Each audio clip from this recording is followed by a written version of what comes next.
Bunge ni kwenda kukusemea wewe upate maji, upate barabara, upate shule nzuri. Kazi ya bunge sio kwenda kuisemea serikali. Kazi ya bunge sio kwenda kumsifia rais. Kazi ya bunge ni kudefend mwananchi. Ndio maana badala ya mwananchi wa wewe Rombo kwenda bungeni, Watalime kwenda bungeni, Wadodoma kwenda bungeni, hakuna ukumbi wa kututosha wote kuingia. Mnachagua mtu mmoja kwa niaba yenu. Mimi nimekuwa mbunge. Dr. Slaa amekuwa mbunge. Tumekuwa na bunge la wajinga kwa sababu bunge hili halitokani na kura za wananchi.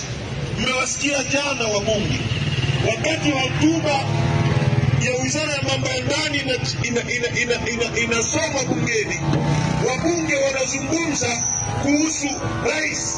Hotuba ya mambo ya ndani imegeuzwa kuwa hotuba ya kumsifia rais na kumdefend rais. Rais ambaye ana majeshi, rais ambaye ana usalama wa taifa, rais ambaye ana kila chombo cha nchi. Inakuwaje tena chombo cha wananchi ambacho ni bunge kigeuke tena kwa ajili ya kumdefend rais? Hiyo mnaona ni sahihi kweli? Hiyo ni sahihi? Nahitaji mbunge azungumze kuhusu bei ya parachichi. Nahitaji mbunge azungumze kuhusu bei ya ndizi. Nahitaji mbunge azungumze kuhusu barabara zenu za kutoa parachichi mashambani zifikishe kwenye soko. Nahitaji mbunge azungumze kuhusu madawa. Lakini wabunge wanajigeuza kuzungumza kuhusu rais. Rais akivaa kiremba kizuri cha rais, tunampongeza rais kwa kiremba. Rais akivaa viatu vizuri, tunampongeza rais kwa viatu vizuri. Rais akikohoa, tunashukuru rais ametuletea kikohozi. Mvua ikinyesha Rombo, tunashukuru mama ametuletea mvua. Kana kwamba kabla ya huyu mama mvua ilikuwa inyeshe. Sasa haya mambo hayakubaliki watu wa Rombo. Na haya mambo yanafanyika hivi kwa sababu hatuna tume huru ya uchaguzi. Kwa sababu wabunge na madiwani hawawajibiki kwenu, wanawajibika kwa serikali.